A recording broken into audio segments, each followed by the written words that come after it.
I'm not surprised, motherfuckers.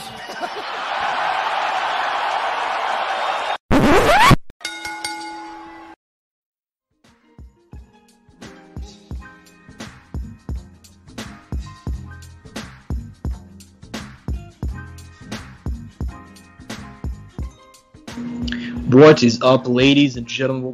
Welcome back to the Courtside Soundoff podcast. Today, I'm Josh Evanoff. He is the one and only Angel Ortega.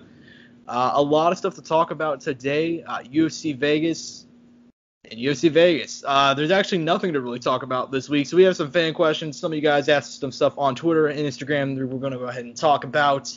A little bit of NBA playoffs talk, and we actually had a guest this week who actually got canceled. Brian Maxwell. I'm fighting on the undercard of Mayweather Paul. If you guys are listening to this on the day that it's coming out, it will not be in the podcast, but I'm actually going to edit it in here or at this point in the video whenever it actually does happen. So we'll go ahead and put it in there. But outside of that, Angel, my man, last Saturday night, UFC Vegas 27, Font Garbrandt. And really, going into that fight, Rob Font, really, we knew how good he was, but he didn't really have a signature win. He was a guy that he's had some good wins. I say the Marlon Moraes win was by far his best, but even then Marlon's been on a bit of a streak where he's lost a few. Sergio Pettis he beat before Pettis kind of came into his own. Thomas Almeida was a good win, but still Almeida's gone downhill. Dude, he showed out in spades. Just Cody Garbrandt had two okay-ish rounds, but outside of that, just one-sided traffic from Rob Font. Dude, did he kind of prove to you last Saturday night that he deserves to be in one of the top contention at 135? I mean, after that win and that performance, I mean, there's no argument now, is there really? I guess not. I mean, overall, what do you think about kind of his performance? And let me rephrase this. How did you think it was more of a case of Rob Font just completely dominating with his striking, with his jab? Or do you think it was more of a case where it's just Cody Garbrandt is coming off of a really horrendous battle with COVID? He hasn't had much octagon time. Like, what should you kind of attribute it to, if you had to? I think it's more in the I mean, I don't want to take credit away from Rob's win, right? But I think there is something still, maybe not, maybe Cody isn't fully back yet from that. He did have like a very like severe case of it at the time, and I'm sure there's probably some sort of lingering effect with that, because he was starting to look, I shouldn't say a lot better, but he looked a little bit better. His mentality, as far as things he was saying and doing, it seemed like he was kind of ready to come back on track and find himself in a championship type situation. And now with this, it doesn't look good, and I don't think like it was a bad loss, right? When you look at it at the scorecards and all that, but I don't think it was like the worst possible outcome he could have had. Obviously, because obviously getting finished would have been worse. But I didn't feel like he got completely obliterated, if that makes sense. I know I'm wording it really weirdly here, but I think he'll be fine. I feel like he can come back from it. I think it'll be a one-off for him. Obviously, like I said, we don't want to take credit away from Rob Font, because he came out here and did his thing, got his signature win, I should say, and is kind of cementing himself in that position to get that big name and get a step closer to that title shot. I think that he needs to, as far as Cody, I don't know, man. I think he'll come back. I just think this is a one-off and he'll be good next time around. I just refuse to believe a guy that talented cannot find himself to succeed again. I saw this. I guess it was just an edit. I shouldn't say a meme, but it was like MMA is the one sport where you could be at your peak at a young age, and then hit your peak or hit your prime when you're 30 something years old. And it was like Cody Garbrandt and Jan Blachowicz. I don't know if I necessarily agree with that. I feel like it's not incorrect in a way, but I really do refuse to believe that Cody Garbrandt has peaked and is now going down, because the guy has crazy power for that division, good mobility. He has a good coach behind him. There's just no way he doesn't continue to find the success. Yeah, and as far as it goes, like obviously he started off 11-0, and you kind of said it, like dudes peak at different times, and I don't want to believe that like he's done everything that he could do. I mean, He started off 11-0. He was 25, and he was on top of the world. I mean, he dethroned Dominic Cruz. He beat Cruz for the first time in, what was it? Something like 10 years, something insane like that. The only dude to do it was obviously his mentor Uriah Faber. And I mean, think back to that night, Angel. I mean, I'm pretty sure we were at SoPro when that fight happened. So I'm pretty sure we saw that fight, like just him dominating Dominic Cruz. Wasn't it it was a surprise to you at the time? I think I had mentioned something to you about it, and I think at the time, and obviously it was a surprise, right? I mean, he was a pretty big underdog. I mean, we didn't really see much out of Cody in the UFC. I mean, he only had a couple of fights, and most of them didn't go long. But there was nothing to say that he was going to beat the shit out of Dominic Cruz. I'll say that. Yeah. And then after that, man, I mean, I don't want to think this is it for him because I'm sure he'll come back. I'm sure there's a bunch of good fights for him. I mean, he knocked out Rafael Assunção last time out. And Assunção, for my money, is most underrated bantamweight of all time. I mean, dude has wins over Rob Font, Aljamain Sterling, Marias, Dillashaw, Munoz, so on and so forth. Dude's the most underrated fighter, maybe of all time, not even just bantamweight. And he just dominated him last time out. But at the same time, it's like he's had so many injury problems, like even just there's a reason why he only fights like once a year generally. I mean, he fought 2017 once, 2018 once, 2019 once, 2020 once, and then now 2021. And a bunch of injuries. And this last time, obviously COVID, where he had a bunch of stuff wrong with him. I know he nearly died. He got pneumonia. He had brain fog, a bunch of terrible shit. So, and I know that fighters that get COVID have a losing record after coming back. So that does not help things either. So that's just heartbreaking. As for Rob Font, though, man, good for him. This is a dude that, I mean, I think we talked about it before, maybe even on this show, that like him being ranked number 3 was like pretty much out of nowhere. I mean, he beat Marias. That was kind of his only real signature win. But nonetheless, man, he finally got that signature win. I mean, he dominated that fight from top to bottom. Speaking of dominating fights, though, man, co-main event, Carla Esparza. Yeah. Carla Esparza, obviously, at this point, we kind of know her. She's a known commodity. I mean, she came into the UFC 2014, The Ultimate Fighter, was the first ever strawweight champion. And then following that, she got, fucking bodied. There's no other way to put it. She got bodied by Joanna Jędrzejczyk, one of the hardest to watch championship beatdowns of all time. And after that, it kind of seemed like that was it. I mean, we saw her have a bunch of fights over these past 2 years where it's like, she'll look good, maybe she'll look bad, 50-50 top type of fighter. But now, man, she's really put it together. She's won 5 fights in a row, capped off by this one this past Saturday over Yang Jonan. TKO, only her second UFC finish. First one was over Rose Namajunas back in 2014, and she just beat the shit out of her. She bloodied her and getting the TKO in the second round, dude. Did this kind of cement Carla Esparza's place as the next title challenger for Rose Namajunas? I mean, yeah, like I told you, I had some talks with Nate about this as far as like the direction that we'll be going forward, because like I said, it's kind of all jumbled up, kind of weird, because it's like I was telling him, well, Weili, if you really think about it, she is kind of warranted, and she really can't fight down because it doesn't really make a lot of sense in a way for her, but she can, Mm-hmm. And then as far as, I guess, the now, since Carla won, it's kind of like, well, now I guess Carla has a very good case. There's really no arguing, because, what is she going to do, fight Joanna or fight Weili? I mean, that doesn't really make sense for her to fight Joanna. And then fighting Weili doesn't really make sense for Weili, and doesn't really make sense for Carla either. Mm-hmm. So I guess your best bet is, throwing Carla out there or giving Weili the rematch. Fair enough. And as far as that goes, that was still, I've not been shocked by that type of performance in a long time. Because, I mean, that fight was kind of a 50-50 in my eyes as far as kind of a pick 'em in that situation. But as far as a VTKO, I would never have picked in a million years.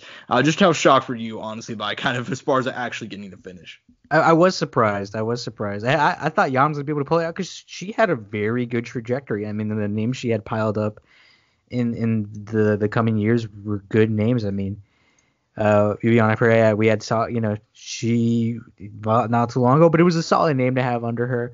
Obviously followed by Angela Hill, and then she picked up Claudia Gadelha and Karolina Kovacic, which we know those are like staples in the division. And then if she would have got a win over Carla Esparza, it would have been like, shit, she is the fucking truth. You know what I mean?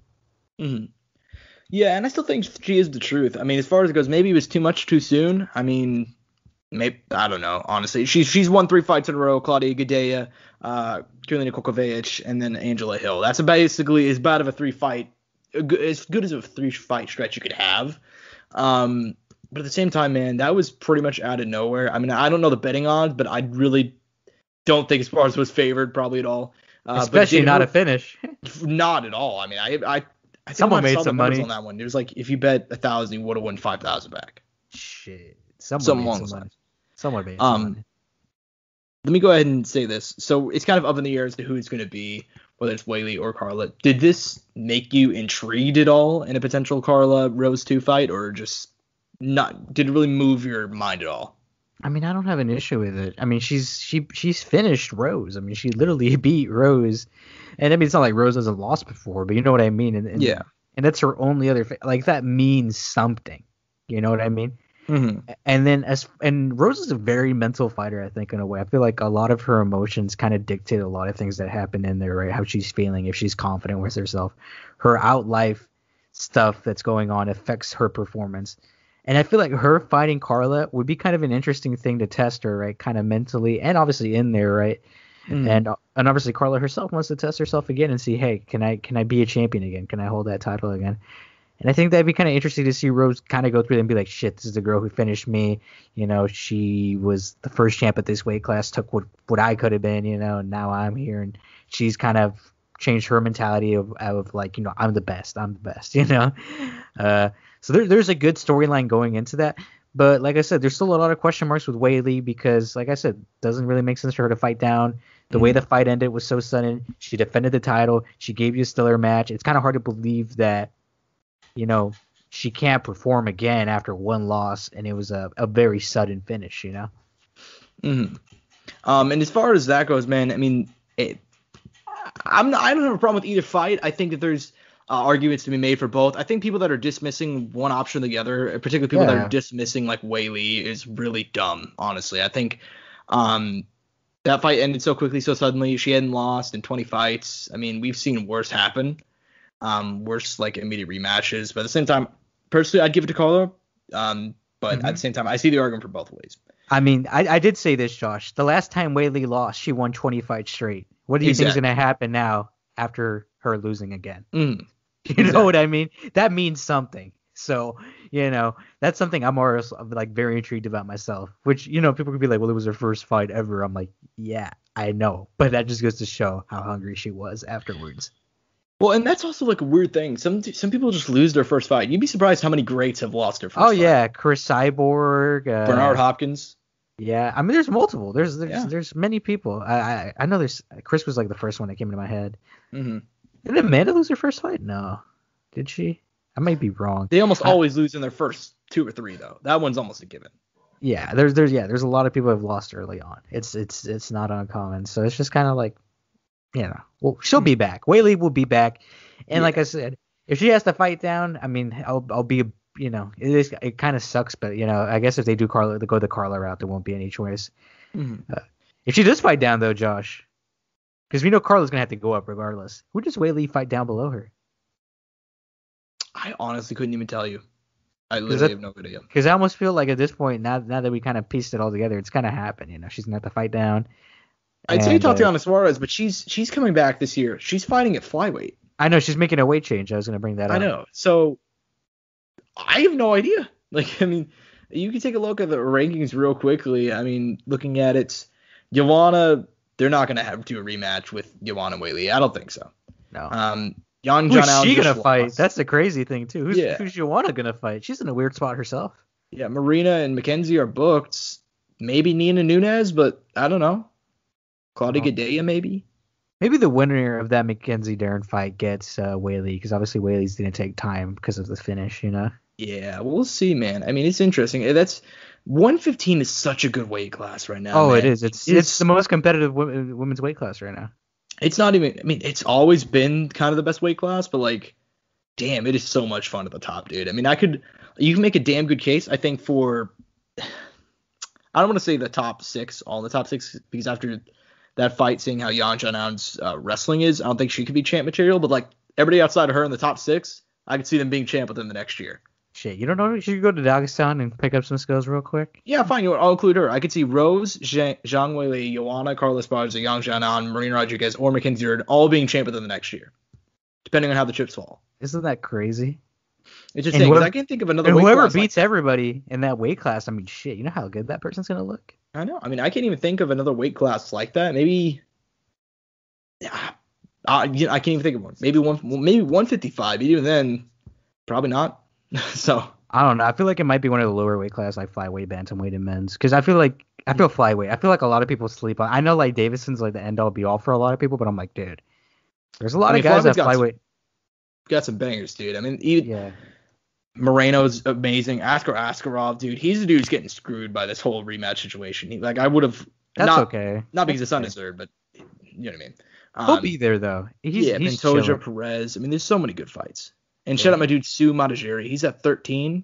That kid, he's on his way. There's some guys outside of the 15, dude. There's a couple undefeated guys who aren't ranked, I'm pretty sure, who are like 9-0, 14-0, like some crazy shit like that. Yeah, Rulan Pavi is another good one too. Yeah, so you know the men's flyweight class, they got some dudes. They got some dudes out there. For sure. But we did get a little bit off track as far as the event itself. I mean, we have time to. But right. As far outside of the main and the co-main, what are the fights you want to go ahead and highlight from Vegas 27? I mean, we got to talk about Edmund Shabazi and Jack Hermanson, dude. The fucking tragedy that the UFC has caused by making this man fight. The level of competition he's fighting now, which there's nothing wrong as a fighter because you want to test yourself, you want to push yourself, and he's a ranked guy, right? Mm-hmm. But I feel for like a 23-year-old guy, fighting in the UFC, they're not setting him up to build him up in the way they should. And granted, the UFC has been very well known to not do that at all, if at all, ever for their guys. Mm-hmm. Josh, I talked. I think I did mention to you how much not of a fan I was of this fight when it was made. Yeah, I think we both talked about how much we hated it. Yeah, which, I mean, I'll give you something though. That first round, he looked phenomenal. I was like, oh shit, this kid still for real. Yeah, I was like, damn, he's okay. But I'm like, look, anything could happen, right? Anything could happen. And he had Jack Hermanson there a little. I don't know if he had him hurt or not, but he had Jack Hermanson, having to work for it. At the end, though, Jack Hermanson ended up coming on in the next two rounds, and it was, that first round kind of, flew out the window. But it was kind of like, man, if he would have been able to carry that same energy and that same performance he had in the first round, we could be having a very different conversation right now. Mm.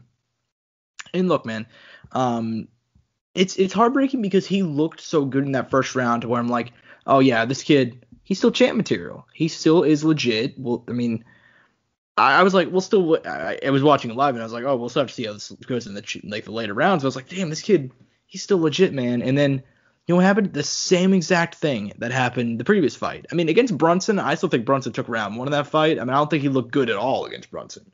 Maybe he edged one round, but even then he got his ass kicked the next two. This one, round two, he lost, but it was competitive. And I was like, you know what? Kid's still good. Round three, here we go. Round three, he got battered. That was hard to watch, man. This kid is 23, just turned 23, and he's getting mauled by a top 10, top 7 dude in Jack Hermanson. That fight did not need to happen at all. Like, the UFC needs to do this thing. Like, you should mention, dude, but like, they need to stop pushing these dudes too soon. I mean, this is a dude whose he's fighting, he just lost to Brunson. And Brunson is ranked, let me find it real quick, actually. Brunson's ranked 5. So he just got annihilated. Now he's ranked 5. Now he's ranked 5. He just got annihilated by Derek Brunson. So he just got annihilated by the number 5 guy. Like, oh, what should we do? We'll give him to the number 6 guy and see what happens. No. This kid just got annihilated. Give him somebody in the lower top 15. Give him a guy who's not ranked. Give him a chance to get back in. Because you know what happened? Now we're just watching a 23-year-old with a lot of potential get fucking destroyed 2 fights in a row. We didn't even see that happen. I think I just went on too much of a rant, but regardless. No, you're right. I mean, no, you're laying it out there, and I feel like a lot of people feel the exact same way. I feel like this should have. It's because he also. I don't know, dude. They need to make him fight guys who who will be competitive for him, but just outside of the top 15 of that weight class, I feel. And then if he can build a few, maybe 2-3 wins, this is what they should have done originally, I think, before the Brunson fight. And then give him guys who are in the numbers, in the 15s, and try to build them up slowly, and in the best way they could. Well, I had no real issue with the Brunson fight at the time because Brunson, he had 1 or 2 wins in a row. I mean, now we kind of know that Brunson on this nice trajectory. Like he's been utilizing his wrestling a lot more. It was a good fight to test him, though. It was a good fight to test him. It was a good fight to test him, and that was a good placement. I had no problem with that fight. This one, incredibly stupid, and everybody knew it was going to happen. I mean, like, I didn't see too many people that were picking Admin, so it sucked because we knew going in what was going to happen, and it literally happened. So. Yeah, and I really don't know what's going to happen next for him. I don't know who they're going to put him up against. Because looking down, I mean, hasn't he fought Brad Tavares already? Can you? Yeah, he knocked out Brad Tavares. Yeah, he already fought Brad Tavares. Kevin Holland, I mean, I don't think Kevin Holland would fight him. I don't know. Both those dudes need a tune-up. Yeah, I don't think those guys are going to fight each other. Amari Akhmedov, I don't feel like that's a good fight for him either. Chris Weidman, obviously, he's not going to fight anytime soon. Sean Strickland's already booked. So Edmund's going to have to fight outside of the 15, which is, I think, perfectly fine. I feel like they can get him a guy who's maybe, I don't want to say older. I don't want to give him like a tune-up necessarily. But they can find a guy outside the top 15 who has a good couple fights under him, test his all-around skills, and build him back up. He needs to fight like three or 2 guys, and then he can fight a guy. I feel like he can smartly fight again a guy in the who's ranked. Well, yeah, and for sure. And I think more or less my thing with it is that I think the UFC needs, and I've always said this, the UFC needs to be more lenient in terms of tune-ups. Because these dudes like Edmund, like Kevin Holland, why do we have to keep on, we're learning their level, for sure. But why do we have to keep on watching them getting their ass kicked? Like, why, we know that this person is good. We know their skill level. They keep on getting their ass kicked against the top level. Why don't you, like, give them somebody a rank below? Because we know that's where the rank is now. But no, we can't do that. I mean, the only time I've ever seen it happen is with Conor. Conor got Cowboy. That was a tune-up fight. So, I don't know, man. It just pisses me off. Josh, it's Conor fucking McGregor. He gets what he wants. Oh, I know. But regardless, man. As far as the rest of the card, can we go ahead and talk about Ben Rothwell versus Chris Barnett, dude? Fucking tragedy, by the way, that I feel like they could have gave Chris Barnett, like, and granted, I know Chris Barnett came in to fill in it, who was Ben Rothwell supposed to originally fight? He's had 3 different opponents, so I couldn't tell you. Okay, well, he has 3 different opponents. Well, regardless, I felt like as far as anybody they could have gave Chris Barnett, and like I said, he's coming in to fill in because he was supposed to fight Felipe Lins. That's who it was originally. Yeah, Felipe Lins, and then Askar Mazarov. Damn it, that would have been a good fight too. Too bad that got canceled. But the thing is, I feel like, they could set up Chris Barnett to be in some fun fights. This was just not the one.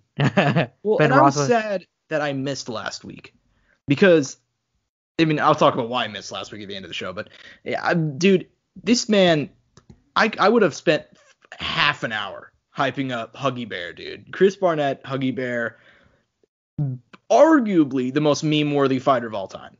He's in the running. I think he's in the top 5 for sure. He's not a bad fighter though, which is the weird thing though, Josh. Here's the crazy thing. He's actually pretty damn good. I mean, he's certainly, there's a level that he's at, where, yeah, like he's not great at all. I mean, you can look at his resume. I mean, he's lost to Ollie Thompson, to Alex Nicholson, Hong Meng Yong twice now. He's very much a regional type fighter, but guess what? I'm sure he has some nice wins though. He has some nice wins though. He has some nice little wins in there. What's his name? He beat fucking Diesel. He beat Walt Harris. He beat Diesel. Travis Swift, the guy with like a fuck ton of, I know he's not like maybe the greatest complainer, but the guy has 77 wins. I mean, you don't achieve 77. I know. 22 losses in Walt Harris. Yeah. And with Jonathan Ivey, actually, I think, unless I'm mistaken. No, Jonathan Ivey's not a good win. He's just fought a lot. Yeah, I mean, those are two nice wins. But still, those wins were like a decade ago. I know. But the guy's still young, though. The guy's like, what? Yeah, he's 34. I mean, he's not done yet. Heavyweights last, granted, he's 5'9" heavyweight. Actually, not, scratch that. Former super heavyweight. So, but dude, the guy's not like a bad fighter. I mean, you got to give him a little bit of credit, Josh. He really isn't. Yeah, no, I love the dude. I'm straight up. But, like, damn, that was a tough loss, man. I was like, they really kind of screwed him over. I'm sure he was glad to get the opportunity. It was like on a week's notice. He'll get another fight. He'll get a couple more fights, I hope. Shout out Ben Rothwell, dude. He's won three of the last four, though. Seemingly out of nowhere, very quiet, but he's working his way back into the rankings. Yeah, and dude, I think that Chris Barnett, like, they could have put him, like, I think if he would have fought like maybe a Justin Taffa, who's their other homeboy who's kind of shorter, who's in heavyweight, I can't think of his name, kickboxer. Jorgen De Castro. De Castro just got cut, though. Yeah, I know, but I'm saying that those type of guys and Chris Barnett would have made good fights. You know what I mean? I feel like they could set Chris Barnett up, still not necessarily for success, but to be in good, entertaining fights, because that's what he's going to be in here for. And, maybe push a couple guys. You know what I mean? Because he does some interesting stuff, and he does some weird shit. He has some interesting skill sets for a guy who's that small. Mm-hmm. For sure, man. He's a very athletic guy for being 5'9", 265 on a good day. Yeah. Yeah. But dude, Angel, how are we gonna go through all these fights and not mention the ending of the women's featherweight division? Dude, I didn't even pay too much attention to the fight. Can I be honest with you? When we got to the main card, I saw all the fights and somewhat like attention. I'm pretty sure me and the boys were just playing blackjack at that point when that fight came on. And then I looked over and I was like, oh shit, Norma Dumont won on short notice? What the fuck? Good for Norma Dumont, dude. Good for her. No, good for her, yeah. She may go out as potentially the winner of the last women's featherweight fight in history. That division has been incredibly. When did UFC 208 happen? I want to say that was 2017, I think. Regardless, February 2017. It lasted about 4 years, and she may have won the last fight in women's featherweight history. Good for her. UFC. Yeah, 6-1 record now. 6-1. Shout out Felicia Spencer. She had a good run. She's almost definitely gone now. I mean, they could cut weight though. I don't think Felicia could. Well, Norma can't either. She missed weight. That's why she was fighting a women's featherweight. But what? Hold on. Hear me out. We got to keep on going until they just cut all the fighters from women's featherweight. So every single time somebody loses, I've noticed from this weight class, they'll cut them. So Zara Farron's already gone. Megan Anderson's gone after losing to Nunes. They're probably going to cut Spencer. You know what that means? So Norma Dumont versus Danielle Wolf is going to happen? Yes. The winner of that fights Nunes, and then division's closed. You really think they'll do that? You really think they'll be like, and then let's say hypothetically Danielle Wolf, they'll try to sell it like superstar female boxer, fighting greatest of all time, and then, they'll try to sell it like that? Well, I mean, here's the reality, dude. Danielle Wolf, I'm surprised that they're still willing to cut the division because, like, I wish she got more experience on the regional scene because she has great boxing. She's very athletic. She's attractive, which helps a lot in marketability. And she's smart. She's smart as far as how she did. Is how she's doing her career, right? Just not soon enough, sadly. Yeah. So who knows if she'll get another fight? But I think that's probably the most likely thing. Is she's probably gonna fight them. They may do Norma Dumont versus Danielle Wolf. Winner of that may fight Nunes next. Which, God forbid, holy shit! Like. Oh my God, man! Shit, man. A division. The real fight I want is Danielle Wolf versus Shields. Yeah. So I don't know, man. That fight sucked. Good thing I didn't watch it, dude. Because I know I know that's so bad to admit, but for some reason I looked over and I'm like, for some reason I'm not invested in this right now. I don't give a because it's gonna be the last fight in like this division's history. I think I would have watched it if Danielle Wolf would have been there, but I already had in the back of my mind, like, if she is there, Felicia Spencer's just gonna take her. Well, we've been hyping up Danielle Wolf for like a year now, so like. No, but the thing is, I told you or something. I was like, I feel like Felicia's just gonna take Danielle Wolf down if that fight does happen, but I didn't even have to give my analysis on that because that fight got canceled. What was it like? It got cut, or I think it got cut, but it got canceled like a week before. Yeah. It wasn't too far out from the fight. And as far as the last fight, I kind of want to cover. I mean, you may have one that maybe I'm missing. Dude, shout out Court McGee. Court McGee has been in the UFC since 2009, I believe. 2009, 2010. This is a dude who it's insane to me because every single time I think of older fighters, I always forget that Court McGee is there. He's been in the UFC for over 10 years at this point. He's beaten Robert Whittaker, Josh Neer, Alex Garcia, now Claudio Silva. This he just keeps on trekking. He beat Brad Tavares in the Ultimate Fighter, dude. I mean, this is a dude, it's weird, but he's still around, man. I just want to give a quick shout out to Court McGee. He beat Claudio Silva, which he's a guy that I don't want to say hyping up, but he's been steadily winning for a long time. He lost to James Krause last time out, but before that, beat Leon Edwards, Nordine Taleb, Danny Roberts. Dude was really fucking good. So shout out to Court McGee, dude. He's at the age of 36, 10 years in the UFC, he's still trekking along. Shout out Court McGee, man. I love to see it. Yeah, no, he had a good performance. Yeah, he did. As far as the rest of the card goes, is there anything else you want to touch on before we go and do some fan questions? I mean, dude, in UFC fashion, they're always putting on these guys who are kind of they're going to be something here soon. I mean, David Dvorak and Damir Azamugulov.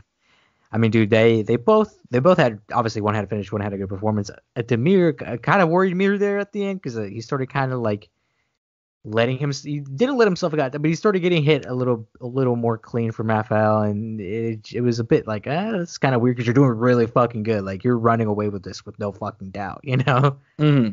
So there was a bit of I wouldn't say doubt, but I'm just I don't like how that looks. But yeah. Both young guys, both not. I don't think. I mean, they're both not ranked. One is literally 23-1, and the other guy's 20-3. So yeah, this just there's levels to this shit, man. There is levels to this shit. Yeah, man. Overall, a pretty fun card, I'll say. I would go ahead and say pretty fun card. But Angel, before we go ahead and get into fan questions, man, I want to talk to you about this. Look over here. Have you heard of this company called Rogue Energy? I have heard of this company called Rogue Energy. Yeah, good for you, man, because they were actually founded in January 2017 to be the best gaming drink in the world. They build a premium stack of the form of delicious energy and focus drink. It is designed, Angel, to replace unhealthy canned drinks, coffee, and traditional pre-workouts. Do you know that Rogue Energy is sugar-free and loaded with vitamins, antioxidants, and nootropics? They designed Rogue Energy for emerging professional competitive gaming market and continues to have fantastic carryover and success. So students, athletes, entrepreneurs, and anyone looking to optimize their mental and physical performance. People like us, Angel. If you want 10% off your order, use the code SOUNDOFF at checkout. It's code SOUNDOFF at checkout for 10% off of all your energy needs. Amazing sponsor of the show. Always power me through my day. However, to go ahead and move on to the latter half of the show, we went ahead and put it out on Twitter, out on Instagram, out on the Snapchat, out on fucking everywhere. We're doing some fan questions. We got a couple of them in. Generally speaking, we don't do fan questions that often because not many fans, not many questions. Man, why you gotta do us like that, Josh? I don't know. I'm just joking around. We always get more than I expect. I feel the same exact way. So, firstly, this is a fun one from Instagram. What fight made you guys lose your shit the most? Now, there was a lot of contenders, and Angel, you can go ahead, man, because recently I'm sure or ever. Yeah. Man. Wait. You meant as in recently or ever? It just says what fight made you guys lose your shit the most. I'm assuming that means ever. There's a multiple. The Max Holloway, Calvin Kattar. We were literally texting back and forth in the middle of that. Yeah. That in recent memory. Another one. Fuck. I know, dude. It always we always text back when they happen. I'm trying to think of another one. Shit, and Ngannou Stipe obviously again in recent memory. Yeah. Well, if you're thinking, I got two off the top of my head. Oh, well, let me hear them. First one, dude, Mike Bisping, Luke Rockhold 2. I think we were playing Black Ops Zombies, watching in the background, which, if I remember correctly, I was doing that with you, unless I'm mistaken for somebody else. And I remember I yelled so loudly in my house, and my dad came out of his bedroom and told me to shut the fuck up. And I was like, Dad, you don't understand. Michael Bisping just beat Luke Rockhold. You just beat Dad. You don't get it. And that card was insane. That was a card that Hendo knocked out Lombard, Faber Cruz 3, Poirier knocked out Bobby Green. Insane card. and I woke up my entire family because I yelled whenever that finish happened. Runner up, I would say GSP Bisping, actually, for different reasons. I love how Michael's in both of these. It's not even intentional, but I can put all the top 3 fights from that card. Because remember, I was hanging out with my boy P-Man watching UFC 217, and all 3 were finishes. So I could just put all of the UFC 217 card in there, honestly, because I yelled at all 3 finishes and lost my shit. But I'd say probably the one I lost my shit the most at was GSP versus Bisping. Whenever he knocked him down and got the choke. Absolutely insane. There's a lot. I mean, shit. Fucking Michael Chandler, Dan Hooker is another one in recent memory that kind of made me feel this. Like, dude, I was like, yeah. Fuck, off the couch, just losing. Yeah, literally off the couch. Yeah. Yeah, same. Yeah, literally off the couch made me lose my shit in recent memory. Shit, Izzy. Oh shit, Joanna Whaley. I mean, I'm saying in recent memory too. Mm-hmm. Fuck. What else? I mean, there's a lot. I definitely react a lot. Let me tell you. Let me go ahead and say this one. This one's not UFC related, but it is the first fight I covered. I believe it was Invicta FC 31, but don't quote me on this. It was one of the first fights on the card. I want to say it was the second fight. It was like women's flyweight, maybe. It's kind of irrelevant. I remember I'm just settling in. I'm literally just starting to cover fights. And Chantel Coates immediately runs out and knocks out this poor white girl in like 20 seconds. And I literally, and on press row, you have to be professional. Here's the thing. I saw like it was like a Twitter thread hating on like press. It was like an MA Twitter thread that was like, how are press people not reacting? Blah, blah, blah. You're not supposed to. It's super unprofessional. I literally saw this poor girl run across the cage and knock out this other girl in 20 seconds. So I literally stood up, oh shit! Like just out of instinct, because I'm like, you're a human being. Myself. I mean, the dude next to me did it too, so I felt fine about it. But you're like, yeah, man. I'm like, this never happens. Like I've watched Invicta stuff to prepare for this. This never happens. Yeah, man, that was a fun memory as well. I guess not MMA. Shit, dude. Andy Joshua won, dude. That was a good one. I definitely was like, oh, like I was trying to watch it on at my local Buffalo Wild Wings, and then the TV went out. The TV went out. You know what I'm saying, Josh? Oh, no, oh, believe me, I know. And I got a little scared, and luckily I caught the rest of the fight, dude. But holy shit, it was definitely like, oh fuck, you know, like that was another one. My local Buffalo Wild Wings, not your same Buffalo Wild, not my same local Buffalo Wild Wings. My TV also went out. And it resumed whenever Ruiz was celebrating, dude. It was crazy. Is it actually, though, Josh? Like, yes, I'm for real. That's happened to me twice. That happened to me once at my local Buffalo Wild Wings whenever that fight happened. The other one was whenever Holly Holm knocked out Ronda Rousey. That one must have been very heartbreaking. Because of that. Oh, you're telling me. I'm a huge Rousey fan back in like 2015. I mean, who wasn't, though, right? That's facts. But yeah, I think we gave a lot there. That was a lot of substance for that one question. That is a good question. But here's probably my favorite question. In a 2-on-1 street fight, this one's also from Instagram. Let me go and say. In a 2-on-1 street fight, who is the best fighter you think you guys could beat and why? I'm assuming this is in the UFC.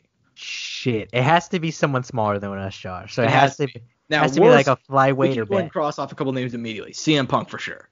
Yeah, sadly we can't fight him. We could easily beat him. Yes. I think I could beat up CM Punk on my own. But so let's go lighter.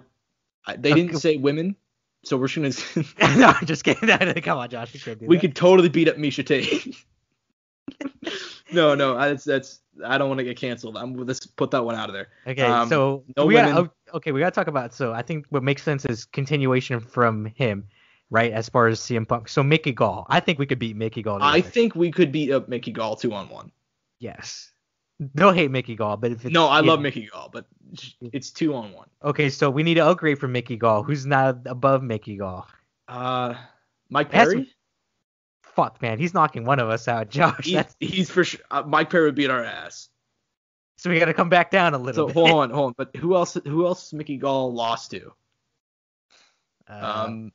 Randy Brown. I think Randy Brown might fuck both of us up. Yeah, see, that's the issue. It's the guys with power, dude, because one of us is going down. For sure.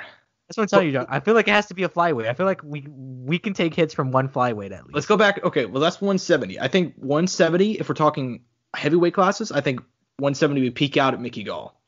Yes. Let's go down to 155 real quickly. Okay. I have no idea. Yeah, we're talking against everybody there. Yeah, I think we're screwed. I can't think of a single guy. I'm sure someone's gonna be like, "You fucking idiots! Why did you think of this person?" Why did you think of, dude, BJ Penn?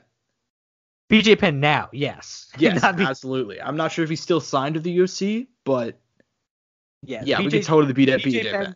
Now in 2021, yes, we probably could. Well, he got knocked out by a random drunk guy. I have more technique than that, dude. Yeah, but we also, BJ Penn might have been drunk too. We gotta give him that too. For sure. But if anything, that would increase his punch tolerance. Okay, now 145. 145? Dude, Mike Johnson. Mike Johnson? You think so? Dude, I mean, we've been over this before. On his best day, he can knock out Dustin Poirier. On his worst day, he loses to us in a street fight. At 145? Mike Johnson fought at 145? He's been fighting at 140. He moved up the last fight. He moved up the last fight, I think, against. Oh, really? Yeah, but he fought at 145. Remember, he fought Josh Emmett, Lobov, Feely. Okay, so we keep going down 135. I feel like we could take on any 135 rider. Chase Hooper for sure. Chase Hooper, because he's our age, real skinny dude. Yeah, I'm not really worried about Chase Hooper. You could probably do Sean O'Malley. I think we could take on Sean. 2-on-1? I don't know, man, because he's quick. He's got the range. Oh, I guess we're in a street fight, so that man can move around. Yeah, it might be difficult. I guess Chase Hooper. He's also bigger though, so I think if we're going dudes like that, we gotta downsize. Do you think we could beat up Cejudo in a 2-on-1? Fuck no, he's knocking one of us out. He's for sure knocking one of us out. Yeah, that was a stupid question. He's taking down the other one of us. We're fucking dead. I think if 2-on-1, maybe Rafael Assunção. He's knocking one of us out still. That's true. See, this is the problem. We gotta go below the top 15. He's hurting one. That's the thing, dude. One of us is getting hurt. Maybe on a good day. Maybe Louis Smolka.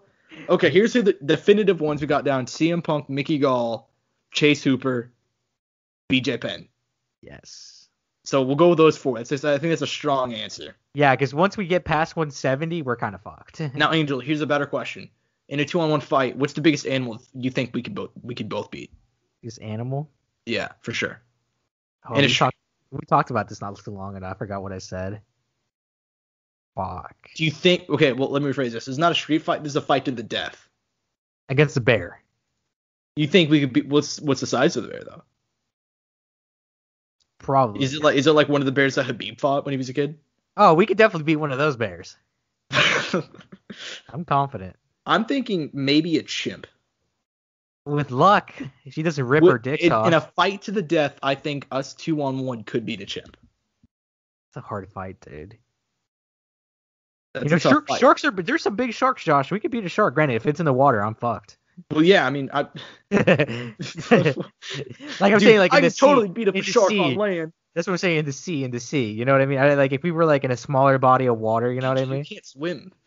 I know, but what I'm saying is, I feel like if we get if it's the right scenario, I feel like I'll show up to the the situation, You're gonna show up to the weigh-ins with the shark. You're gonna be ripped. Right situation, right time. You think you can fuck up? Yes. All right. You know what? I'll give you that. Sure, I'll give you that. Yeah. I think whenever you say fight to the death, it makes it more interesting though. Because it's just like a street fight. I don't know, man. But like in a fight to the death, I think we can totally. Something I want to say real quick. I am kind of proud that we made it to the 170 division, at least in the fighter that we can take on 201. Because dude, like past 170, we're just dead. We're going down. Here's the thing, right? I think we're both semi. I'm not sure semi-athletic is the right way to put it, but I mean, didn't you do some boxing when you were younger? We'll make it work. We'll put it like that. I feel like we'd make some sort of combat sports experience. I'm like 99% sure. We make it work. We figure it out. That's the way I try. If we're average like pencil pushing nerds, and probably not, but like I think we can do it. We have great. We have heart. We got heart, dude. I have no problem getting my ass kicked. Life does it all the time. So I think we spent long enough on that one. So just to go and summarize, those four fighters, and then also in a fight to the death, probably a bear. Which was not even part of the fucking question. What is your favorite sports movie of all time? Rocky. Like, is that to be realistic? Dude, Rocky 1. Rocky 1? Yeah, I love Rocky, Everyone, dude. see, I think you learn a lot about a person whenever you ask them what their favorite Rocky movie is. Dude, it's just like it just sets it up for me. Well, that's what sets it up. There wouldn't be Rocky 2 without Rocky 1. You know what I mean? There wouldn't be Rocky 3 without Rocky. That's fair, but I think you can make a really. It's either Rocky 1 or Rocky 4 for me. I'm a big fan of Rocky Balboa too, though. But a lot of people, yeah, that's the thing though. That's a lot of people like those too. It's just like none of that would be without Rocky. And it's just like I watch Rocky, man, and I fucking feel it, dude. Like it's so weird, dude. Like I've talked about this repeatedly, where I'm like, immediately want to go run. Yes, it makes me want to go do something. And Rocky just feels like real life to me. Like I think Rocky's a real boxer every time I watch it, dude. Like I'm fucking convinced in my head. Like I don't know what it is. So did the city of Philadelphia. They made a statue of the guy. So true. I mean, they had Joe Louis, but they can't do him. He's black, so Philadelphia, you can't have it. But God. Shut up. Another is there another sports movie? I mean, I don't know. I feel like that's a common one too. You know, the what Mighty I mean? Ducks. Get out of here. Air Bud 2, Air Bud 3. Shit, Air Bud's not a bad movie. Y'all are hating.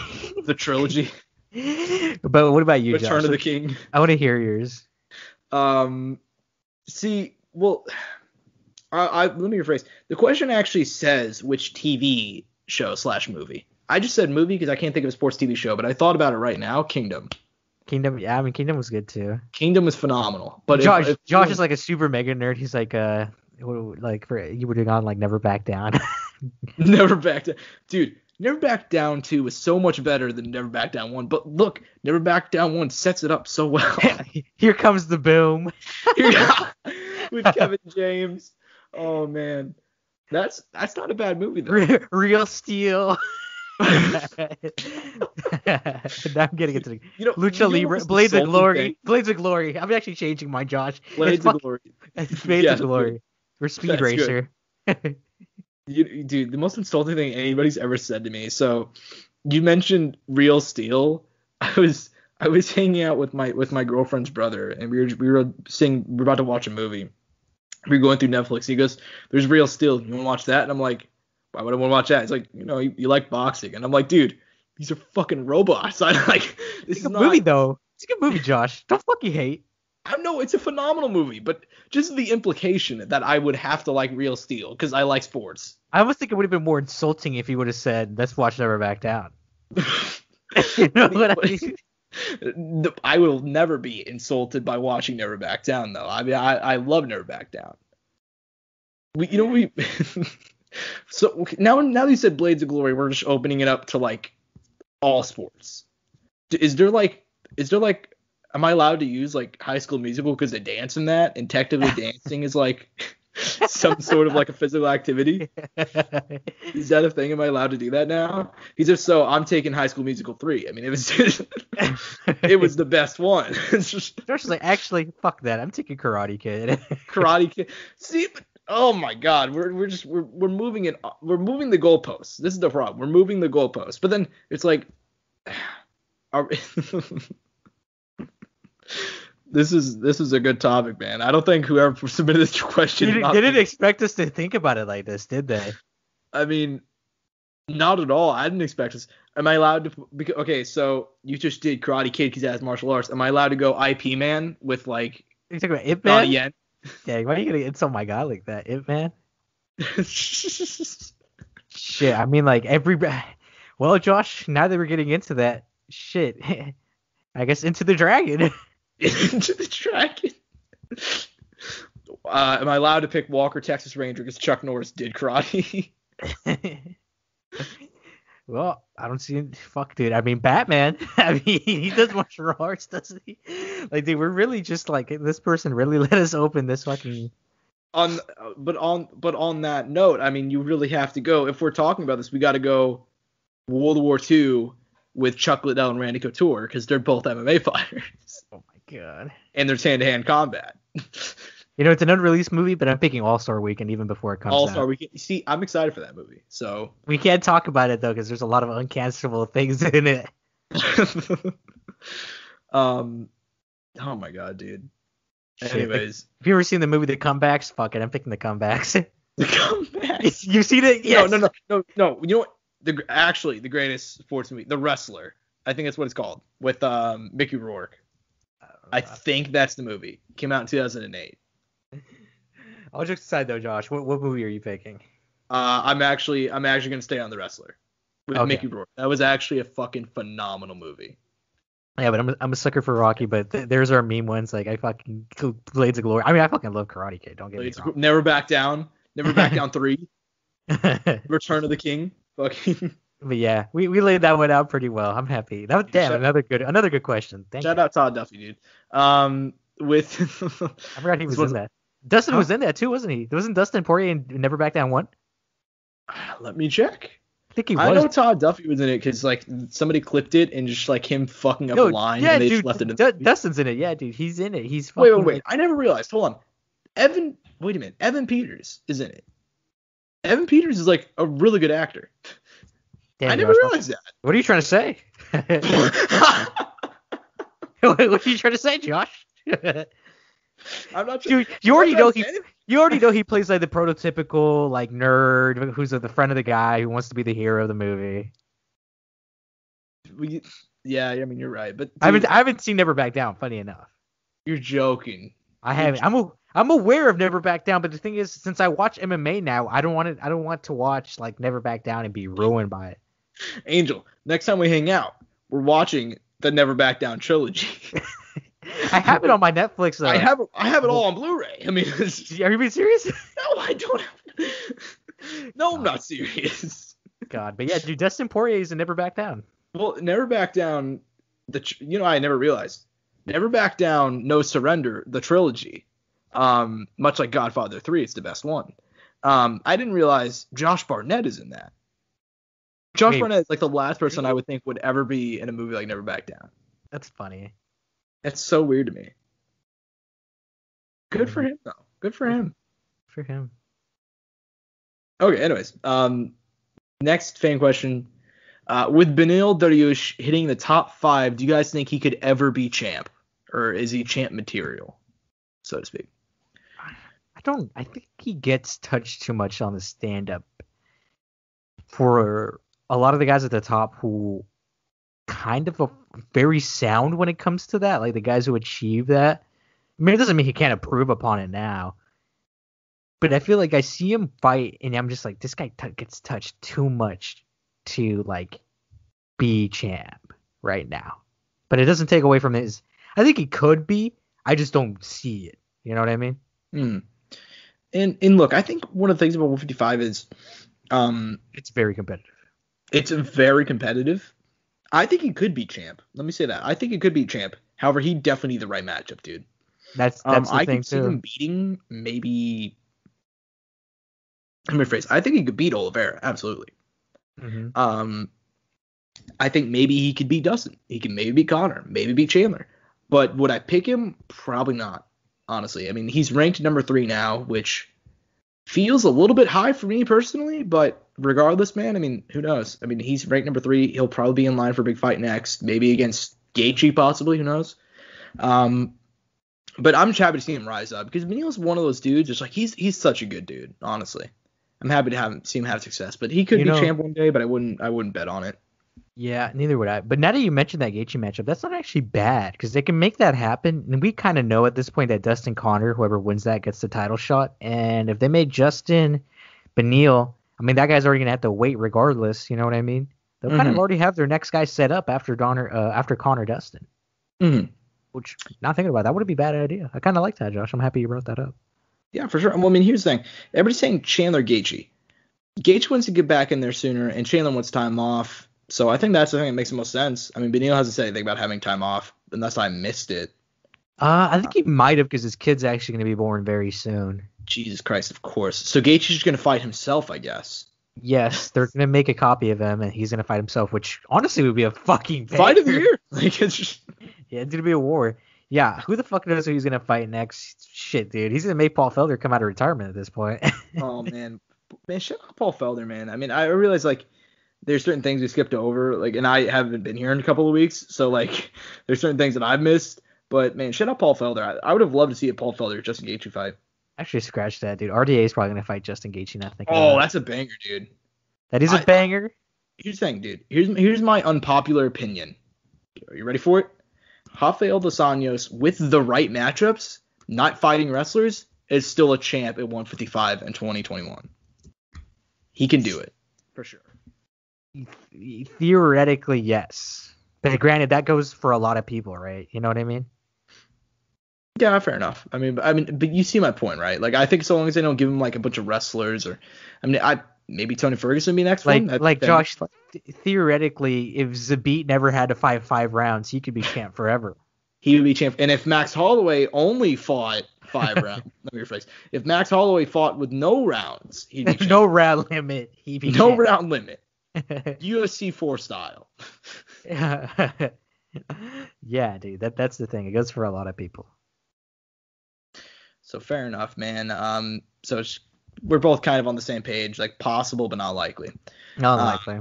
Not likely at all. Talented guy though. We can't take credit away. I don't want him or anybody to think that we're trying to disrespect him, because obviously at the end of the day he could prove any of us wrong, and he has proved people wrong. He's gotten 2 really nice wins. Obviously there's circumstance behind the Tony one in a way. I'd say I'm not trying to take away from it because he still beat Tony. Are you disrespecting right now? I'm not, man. When you just said that, I thought about the Paul Felder tweet where there were you guys talking shit to Paul Felder. He's like, you talk shit behind Twitter, but you wouldn't say that to my face, would you? He's like, no, because you beat me up. I just thought about I really felt that kind of energy. I kind of love that energy. Like, I kind of got that energy right there when you said that to me for some reason. Beneil's too nice of a guy to beat us up, though. I feel like Beneil would take pity on us. We could not beat Beneil Dariush in a 2-on-1 fight. I can tell you that much. We could not beat him. No, he's knocking one of us out, and he's taking the other guy down and beating him on the ground if he doesn't feel like knocking us out. You want to think it makes this interesting? If we added Nate to the conversation, former host Nate Beggs. Dude, Nate's really confident that with 3 of us we can beat Francis Ngannou. I told him I don't know about that because I think we probably could. I'm actually going to agree with Nate on this one. I don't know, dude. It's a scary one because the way Nate put it, he's like, someone's going in for us and they're getting knocked out, and the other 2 have to put in work. I don't know, man. It depends on how we dive in. I mean, I would not be surprised if he does not knock one of us out. If we just immediately go for his fucking legs and we're just diving in there like Call of Duty Ghost style, just.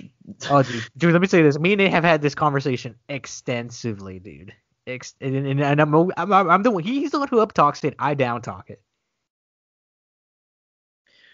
Fine, maybe not Ngannou, but do you think? How about this? You think at a 3-on-1 we'd be able to beat John Jones? No, he's fucking long. He's knocking one of us out or head kicking one of us. All right. Yeah, dude, that's the thing, dude. It's just like these big dudes are finishing one of us regardless, and it leaves the other 2, and it's like, well, now one problem's done. There's only 2 left. Exactly. I don't know. If I were a betting man, right? We'll go. Oh my God, I forgot the name of the show. We literally referenced it. Like, I referenced it like 3 or 4 episodes ago about like if you ran a simulation. No, the ultimate Deadliest Warrior. Deadliest Warrior. I was gonna say if you ran a simulation like us 3 against Ngannou, I think maybe 30 to 35 of those 100 times we win. Dang, you're saying a lot there, Josh. I mean that's still saying 70% of the time he whoops their asses. I'm just saying, like, in those situations I could see us winning maybe 30 at the time. But I don't know. That's not even, we got off track. But next and last fan question, Angel. This one kind of fit because we are having on Brian Maxwell this week. Interest level in Floyd Mayweather versus Logan Paul on a scale from 1 to 10. Obviously that fight is happening June 6th, and fun undercard. Obviously, Courtside Soundoff, friend of the show, Brian Maxwell is fighting Chad Ochocinco, Badou Jack, John Pascal is co-main. And then obviously the greatest of all time is taking on a YouTuber. And Floyd Mayweather's fighting Logan Paul. So, yeah, man. I mean, what is your interest level on a scale of 1 to 10? If you had to go ahead and rank it. I had to say like a 7.5 to an 8. Closer to 7.5. Now, is that for the event or for the fight itself? Fight itself, because in the event I give it like an 8.5 to a 9. Okay. Yeah, that's pretty much where I am. I mean, if I had to rank it on a 1 to 10, I'd say fight itself 7, event 9.5. Mm-hmm. I'm very excited for the stupid event, to see what stupid shit Jake does, to see the fight itself. But Badou Jack and John Pascal had a straight up war last time they fought, and then obviously Chad Ochocinco taking on Brian Maxwell should be fun too. And there's somebody else on the undercard that I can't remember right now, who's somebody who's really good. we'll figure it out. We'll talk about it when it comes, obviously. Yeah, fair enough. It's Jarrett Hurd taking on Luis Arias, opening up the main. That's a name right there. That's actually a pretty decently sized name. I mean, the main card: Logan Paul, Floyd Mayweather, 8 rounds. Badu Jack, John Pascal rematch. Chad Johnson, Brian Maxwell, Jarrett Hurd, Luis Arias. Pretty damn good card, honestly. So yeah, I'd put it 9.5. Fight itself 7, just because like it's not going to be competitive, but I am interested to see just to see it unfold. What's going to happen, right? We just want to see the outcome, which we know what it is, in our mind, but it's like. But how we reach that point is yes, the build up and what happens on the way there. What if there is a little bit of a scare, right, for a second there, and then we get pulled back to reality. Exactly. I mean, what if there's a counter situation where like Logan wins round 1 and we're like, oh my god. Oh my god! Gets his ass kicked and dies in the ring, and then Jake comes to avenge him, Rocky IV style. It was an exhibition. Oh man. All right, fair enough, man. Is that all you want to touch on that topic before we move on? Yeah, at base level, yeah, because we have to talk about that. We do have to talk about it next week. That's fair enough. Mm-hmm. All right, man. One last topic: NBA playoffs. Before I talk about that, I want to talk to you guys about Monkey Knife Fight. Monkey Knife Fight is a daily fantasy sports gaming website for the casual sports fan that is simple, fun, and easy to play. Easy to determine which superstars competing in the day's professional sporting events will record more or less of the contest line provided. Monkey Knife Fight's daily fantasy prop games play similar to salary cap daily fantasy sports games without the algorithms, lines, most importantly sharks. There are several contests to choose from, none of which require hours of research required on competing sites. Start with a simple 2 for 2 or go for the highest payouts up to 100 times and higher by selecting an 8 for 8 more or less contest. Get started now with a 100% instant match bonus up to $50 with the promo code Courtside. NBA playoffs going on right now, and we'll talk about those in a minute. I've been watching them in the gym, and every single time I'm like, man, I really should have used Monkey Knife Fight. But Angel, my man. Damn. My man. I mean, we can go ahead and talk about all these series, which I'm sure we will briefly. But how are you feeling right now? Is your voice sore from yesterday? Were you yelling, man? Were you in Phoenix watching the games go down? Dude, you're not gonna lie to you, Josh. I did think about like just saying fuck it, spending money on a ticket and watching the Suns play in the playoffs at like really shitty seats in Phoenix. Like I really did think about it. Honestly, you should have done it just for the story, but that's not my money to tell you. Yes, I mean it wouldn't have been a very expensive flight, to be honest. And then like I would have been only down there for a day or two, so that wouldn't have been too fun. But it would have been a good story, wouldn't it? For sure. But yeah, man, I mean, we can go ahead and start there. I mean, you're down 2-1. I jokingly said Suns in 3. And, dude, after game 1, felt really, really good about it. But regardless, man, down 2-1, how you feeling? I mean, at the end of the day, we are playing LeBron. But something I told someone was like, look, I've never seen LeBron look this mortal ever. Oh, yeah. So I'm like, that's the one thing I have in the back of my mind. And I'm like, look, for all the points we're giving up in the paint and how close we've made some of these games and kept a score for long periods of time, I'm like, dude, you got to give us some form of credit for how far we made. And people talking hella shit. And I mean, there's been a lot of stuff going on. And I don't know, dude. Laker fans are a lot of cancer. Not going to lie to you guys. Just a lot of sports fans are cancerous in a lot of ways. I think generally speaking, most sports fans are cancer. Not us, though. I mean, we're awesome. Yeah, right. But, yeah, man, it's something, and I just, bro, it's so dumb. And like I said, as far as things that have happened in the game specifically, CP3 had that with an injury in that first game, which was just like fuck, man. But he ended up coming back, and we ended up taking that game. And dude, we looked really good. I mean, LeBron really did not have any good of a performance. Neither did AD. We were solid. Aiden looked great, and Booker looked great, and really shut up a lot of the comments that were made. Probably like AD is going to destroy Aiden in the paint, and literally that did not happen at all. It was quite the opposite, actually. Yeah, which is really funny. And this is a really young guy who's in this first year, and it's like regardless, I'm like whatever the outcome it is, we breaking every single thing, every single expectation.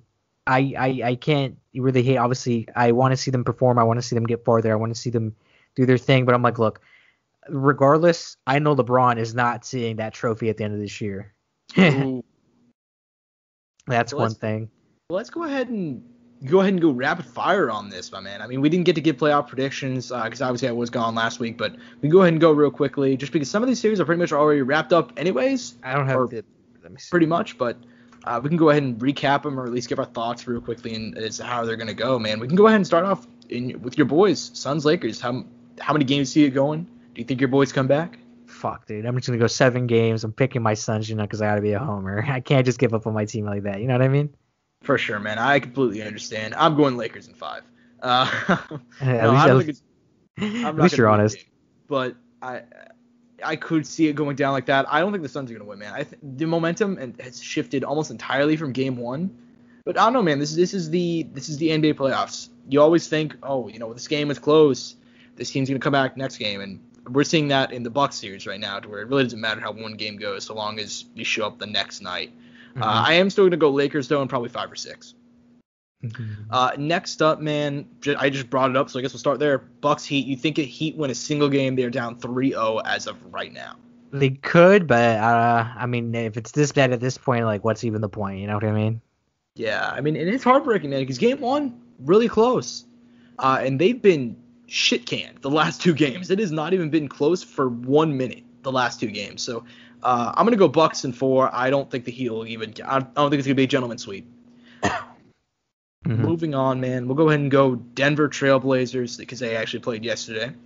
Right now, Denver's up 2-1. Do you think Blazers are gonna come back, or do you think we're gonna be looking at Jokic moving on? Denver, I've had like more faith in them than any other team that isn't like for like years. No one's been on the Denver trade like I have for the last like 5 years now. I know, man. I know. I've talked about it so much. Moving on, man. Grizzlies Jazz. This series has been a lot of fun. 2 games in, they're tied 1 apiece. Do you think, obviously the Jazz are the 1 seed, do you think they're going to be able to move on? Do you think the Grizz are going to keep on making it a fun series? No, Donovan Mitchell came back last game, and you saw what happened when he came back last game. So, yeah, I could see them winning the rest of the games here, ending at 4-1. Fair enough. I'm actually going to go in 6. I think Grizz are going to get another one just because Ja's been putting in an ungodly series. I've not seen a man put a team on like his back that hard in a long time in the playoffs. Just like consistently. I mean, we're only 2 games in, but you know what I mean. Moving on, Knicks Hawks. This one has a lot of fire behind it, man. Partially because Trae Young's been playing the villain role, which is weird because I've never really he doesn't give me that kind of vibe. I don't fuck with it at all, honestly. Pretty quiet dude, but nonetheless, tied 1-1. Who do you think's gonna be moving on? Fuck, dude. I feel like the better playoff team is the Hawks, but honestly, I'm gonna be a homer again. Fuck, shout out D Rose picking the Knicks. Dude, same here. I'm gonna go shout out D Rose, shout out Knicks. They're moving it on. After game 1, D Rose was like, yeah, man, you can talk that shit, but we're gonna get him back next game. And what do you see, man? They won the next night in the Garden. Right. A D Rose Trae Young playoff matchup, 2021 Knicks Hawks. Never would have expected that. Never in a million years. Regardless, though, this one, this is a fun series, but not really at all, actually. Wizards 76ers. This one's fun for the wrong reasons, just because of the drama with the Philly fans. But yeah, this one's gonna be done at 4 for sure. Like I mean, just me. I talked about that way back. I was like, whoever's playing the first seed, whenever that play-in is happening, like they're gonna lose 4 regardless to Joel and gang. Yeah, and it looks like they're out to make a statement, man. I mean, this is a team that's been traditionally just not great in the playoffs. I mean, just the Joel kind of era. I know, Josh, you weren't high on the Sixers, dude, when we talked at the start of the season, dude. I'm still not high on the Sixers. I think they lose in the next round, but I'm saying they're making play in the next round. You think they lose in the next round, Josh? What the fuck? Maybe not the next round, but they're not making out of the East. I think if they run into the Nets, they're losing. I think if they run into the Bucks, they're losing. I think. Yeah, I could agree with. Well, I could see them. I feel like if they run into Brooklyn, they're gonna lose. If they run into the Bucks, I could see them beating the Bucks. I could see them having a competitive series, but I would pick the Bucks over them. I still think they're maybe the 3rd best team in the East, which isn't bad. I mean, but I've just been disappointed by Philly so many fucking times, man. I mean, I remember back like in high school in like 2017. I remember I think I might have been talking to you, but I was like, dude, this is Philly's year. LeBron, there's nobody on the Cavs. Boston's hurt. This is time. And then they went out and got fucking swept. And then guess what happened? Then they lost to Kawhi, and then they got swept again by Boston this past year. I mean, Jesus Christ, man. You ready to see Joel cry again? Man, I wish such an asshole. Yeah, that's brutal, dude. I hope they get their shit together because I would love to see Philly. I've always trusted the process. I love Joel. I love Ben Simmons. I love that squad. I just don't think they're going to make it out of the East. But regardless, yeah, they're going to be the Wizards in 4. It sucks to see that happening because Russ and Beal, dude, that combination, defense terrible, but goddamn, they've been fun to watch all year, man. And they truly came back after such a terrible start. And it's been awesome to see, but their journey stops here. 2 more series to go, man. Mavericks Clippers. Mavs up 2-0, man. That's crazy to me. Clippers. It's happening again. Do you think? Have you seen it? Have you actually seen the games for that? Because I haven't, so I can't give like a good opinion. I've only seen like the stats, and I just seen Luka's been killing it. I watched game 2. I saw the highlights of game 1. What's your thoughts? What's going on in the game? I know it is close down. Listen, this is one of those series where it's like, is it just the Luka show? It is the Luka show, but at the same time, it's like we're a couple of bounces away from this being 2-0 Clippers. Mavs won by 10 first time around, and most of that was it was close the entire way through. Game 2 won by 6. It's really been the Luka show. If they can find a way to stop Luka, then it's done deal. Because honestly, that squad, I'm old enough to remember when Kristaps Porzingis was good. So that squad, they really. I don't think this is sustainable. I'll say that. Luka's been killing it. I don't see how he can sustain this for a full series. I know Tim Hardaway's been killing it, though. Yeah, I'll give him that. Tim's been there, but overall, I feel like the supporting cast has been. They've been filling in when they've needed to, but they're going to need to pick it up if they want to actually win the series. I'm still think the Clippers are probably going to pull it out in 6 or 7, honestly. I mean, regardless, I felt like. Let me be real with you. I think the teams that like we're gonna make it to the like my 3 teams, depending. Obviously, I was gonna. Can I guess your 3 teams? Yes. Clippers. Wait a minute. Were you talking about just the East or West or both? I was just gonna talk about the West initially. Oh, West. Oh, yeah. Clippers, Denver, and the Lakers. No, not at all. I wasn't even picking them. I would never pick the Lakers to get to make it out. That's surprising.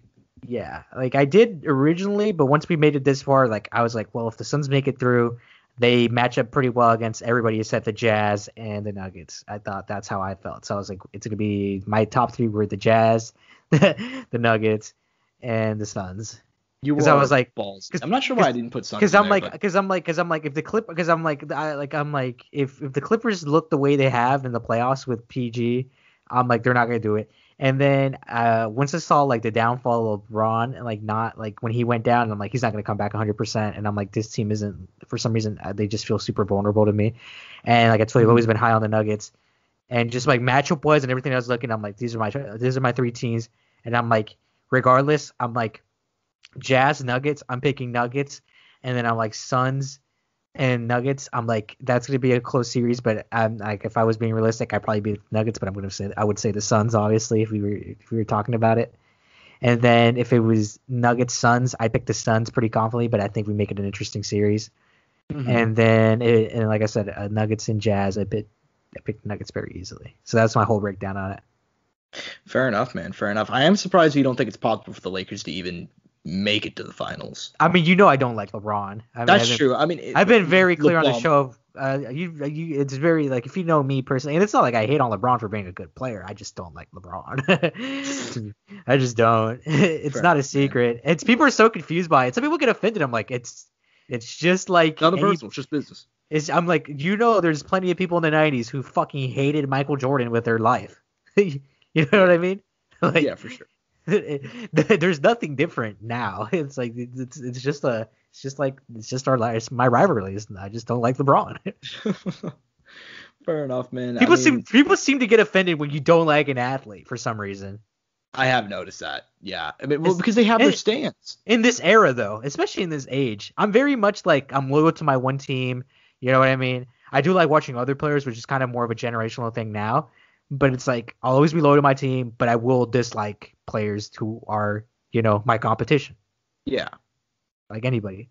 Like, I don't like, I kind of have an issue with Luka. I kind of have an issue with fucking like a bunch of guys. And it's not like those are all good guys. They're really nice guys. It's just like when it comes to competition, I don't like the guys because like I'm being a competitor. I want to see my team succeed. Mm-hmm. Who was one other guy I mentioned? Do you remember a while back in high school I mentioned you? I was like, I don't like this guy. And I was like, he's a really nice guy, though. Who was it? Oh, my God. I know exactly who you're talking about. I can't think of who it is. Like, legitimately, like, an extremely nice... You're just like, I hate this fucking dude. I don't know why. What? It's someone in the NBA, definitely. I want to say they played for the Clippers or something. Are you sure? Is it Lou Williams? No, it wasn't Lou Williams. It was somebody on the. I'm like 99% sure, but I don't remember. No. I remember this exact conversation. No, it was Jamal Murray. I think it was Jamal Murray. Yeah, I think it was Jamal Murray. You're like, I hate Jamal Murray. I was like, yeah, I dislike Jamal Murray. I think the guy's a dick.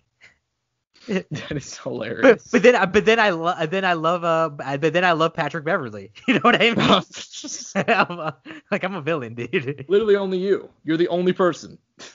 Oh, yeah, I love Patrick Beverly, dude. I hate Patrick. Patrick Beverly's an asshole. I like Patrick Beverly, though. I hate him. He's not. You can be an asshole, but he's dirty, dude. I don't like him. I mean, people love Draymond. I fucking hate Draymond. I don't like Draymond either. You know what I mean? Steve Adams in the dick, and I never forgave him. Shit, don't even get me started dick kicks last night because AD was talking some shit about Booker pushing Schroeder, which I mean I don't think it was the right thing to do, personally, right? But I'm like I don't want to hear it. It was dirty, but I don't want to hear it after he literally kicked Jay Crowder into dick the night before. Yeah. So don't talk about dirty shit. You know what I mean? Yeah. You know, if you're gonna preach it, you gotta preach it. You gotta do it yourself too. For sure, man. For sure. I feel you. But real quickly, we have one more series to go ahead and pick real quick. This one pretty straightforward. I'm a little bit surprised at how lopsided it's been. I mean, I thought it would have been. I'm not. Closer. Really? No. I've talked about how good this team is, how great. I knew this team was excellent, and I'm gonna go ahead and say it now. I'm assuming they're gonna go and win the chip this year, but Brooklyn is kicking the shit out of Boston. I thought at least the games, maybe one game would have been closer, but it's been domination. And dude, the worst part is if someone goes down, it's not like they don't have another 3 guys to make up for it. You know what I mean? They're probably we're gonna 2K this, right? They're probably the best 2K team in my lifetime, even better than the Warriors a couple of years ago. Dude, no, scratch that, Josh. Just fuck it. It's the best team ever assembled on paper if you don't put a year on it. Yeah, you know what? We'll just go that way. If you take the year away and I show you a paper, I'm like, Josh, this team existed. I take it like you don't know anything. Like you just know how good the players are. You don't know about their injuries or anything. I'm like, Josh, at one point, Blake Griffin, Andre Drummond, Kyrie Irving, James Harden, and shit. At one point, all LaMarcus Aldridge for like a game were all on the same team. You're like, dude, who the fuck beats that? Yeah, I mean that's fair enough. On man. paper, Josh. On paper. I take on away the paper. year, On paper. and I don't tell you anything else. No history, no injuries. You can't deny, Jake, because you're thinking about it with the knowledge you have now. Don't think about that now.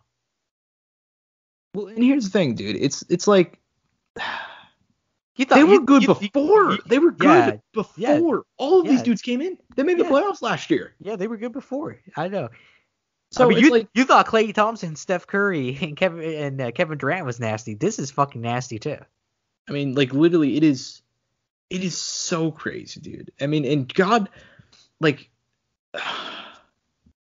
it's just insane to me, dude. It is legitimately insane to me. I almost wonder how those teams would have matched up together, like head to head. I don't. It's literally impossible to recreate because there's obviously crossover players, but it makes you wonder. Well, and even it goes deeper than that, like. Because they're like dudes like you had to do like Andre Robertson was on the team for 5 games. Andre Robertson at his prime was one of the best top 3 defense players in the leagues. Like literally, like you could throw him on there too. Like like this team. Well, they have Joe Harris, who's a fucking sharpshooter like the last 2 years. They still have Spencer Dinwiddie riding in the back. They had Tyler Johnson, who's like not a bad stuff. Mike James came from overseas, and the guy's been saucing it up. Like it's like they've had guys like Aldridge isn't there now, but like dude, he was amazing too. Like on paper, like just his team is insane. They got Jeff Green. They got Landry Shamet, who was like a young guy who was good. They picked up Nick Claxton. Like I think they drafted him, and he was like a young guy with like a lot of upside. Jeff Green's putting in work. And TLC, the French guy, they never say his full name, but he's not a bad Timothy guy. Wow, Cutterbolt. Yeah, he had like a decent showing when they played in the playoffs. Like he was a guy who like scoring on your team. Like maybe he's not the best guy in the world, but it's like he's still a dude who performed relatively well. But I am surprised that the games have been so lopsided just because Boston like generally speaking, even if they're not the most stacked team, which they're definitely not this year, and I would never say they're the most stacked teams, under Brad Stevens, they always come very well prepared. They always have a really good strategy, so on and so forth, to where it's like, I am a little bit surprised that they're getting the shit kicked out of them. Has Jaylen Brown now played for them? I don't see him on like. No, he's not played. So he went down. I don't know. I don't know how. I mean, it definitely would help. I'm not gonna say how much more it would help him, but it definitely would. Yeah, I'm sure it would have helped, but like, I mean, 104-9. I mean, game 104-93. That does not accurately portray how that game was. And then whenever you lose by 22 points, which is what they did a couple of days ago, like Brooklyn beat them by 22 points. Even that does not portray how big of an ass kicking that was. I mean, and the kind of thing, it doesn't really suck for them, but I mean, they're gonna get into the next series pretty quick because on the other side it's the Bucks and Miami, and they're 3-0 now. Very well could end tonight, right? Yeah. Tonight's the game. So it's not like they're even gonna get time to rest either. No. You know, they'll be right back into it real soon. I mean, we'll see, my man. We will see. But that's I believe that's it for all of the playoff series. Yeah, that is right now. I mean, we'll be back next week, and I'm pretty sure a couple of series will at least be wrapped up by then, right? Maybe 2 or 3. For sure. Yeah. But no, definitely more. Pretty much all of them, right? In theory, maybe, potentially. In theory, yeah. Yeah, because I'm looking at it now. By next Saturday, if it were to happen, the Suns would play the Lakers in a Game 7. Actually, all games will be in a Game 7 by next week. So I don't know if anybody's even making it to Game 7. I think the only one maybe might be Knicks Hawks. Yeah, at this point, yeah. Maybe. But as far as that goes, my man, is there anything else you would touch on in NBA? Anything else before it goes out? No, nothing specifically. I mean, we had a hell of a show. Obviously, we'll be back next week with UFC talk, Logan Paul, Mayweather talk. And then we might talk some boxing news, just some shit going on there. And then obviously the week after that we'll have the pay-per-view. Izzy, Brandon Moreno, Davison, Nate Diaz, right? I believe. Yeah. I know that's not next week. I know I'm looking 2 weeks ahead, but it's just, obviously we're excited to have titles back on the line, which is what we always look forward to.